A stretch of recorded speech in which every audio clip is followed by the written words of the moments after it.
మన ప్రభువుడును రక్షకుడైన యేసుక్రీస్తు నామములో మీ అందరికీ వందనములు.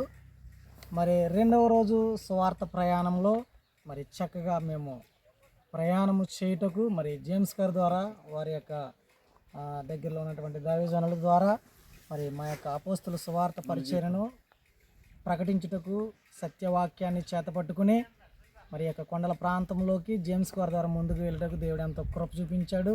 ఆ ప్రాంతంలో ఉన్నటువంటి కొండ ప్రాంతంలో ఉన్నటువంటి ఆ యొక్క గ్రామం వెళ్ళటకు ఈ ఘాటి ఎక్కి అవతలకి వెళ్ళాలి.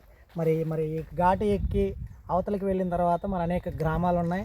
మరి ఆ ప్రాంతాలలో ఎవరైతే దేవుని నామాన్ని వాక్యాన్ని తిరస్కరించినటువంటి వారు ఉన్నారో వారందరికీ కూడా జేమ్స్ గారి ద్వారా ఈ యొక్క అపోస్తుల సువార్త పరిచర్య ద్వారా దేవుని వాక్యాన్ని తెలియచేయాలని ఇదిగో మమ్మల్ని ఎంతవరకు దేవుడు ముందుకు నడిపించాడు. ఇక మీదట కూడా దేవుని యొక్క ఆత్మ సహాయమును మాకు దయచేయాలని మీ అందరూ కూడా మీ అనుదిన ప్రార్థనలో మమ్మల్ని జ్ఞాపకం చేసుకుంటారని మీకు వందనాలు తెలియజేస్తున్నాను.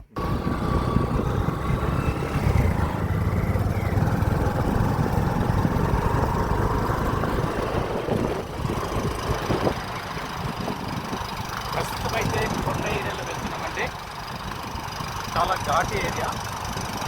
ఈ ఘాటి ఏరియాలో మేము సువార్త కోసం బయలుదేరుతున్నాం. మా మధ్య మరి నెహెమియా అన్న గారు డ్రైవింగ్ చేస్తున్నారు సువార్త కోసం అనమాట. అది ఇంకా దిగిపోల్సి వస్తుంది. బండి వెళ్ళదు. బండి చాలా కఠినంగా ఉంది. రోడ్డు చాలా బాధ ఉంది, చూస్తున్నానండి. చాలా ఇబ్బంది. కొత్త రోడ్ వేసారనమాట. మీరు వెళ్ళిపోవచ్చు.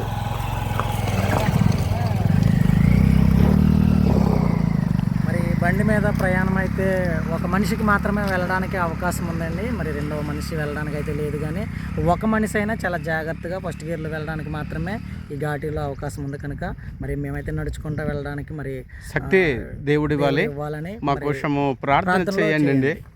ధన్యవాదాలండి.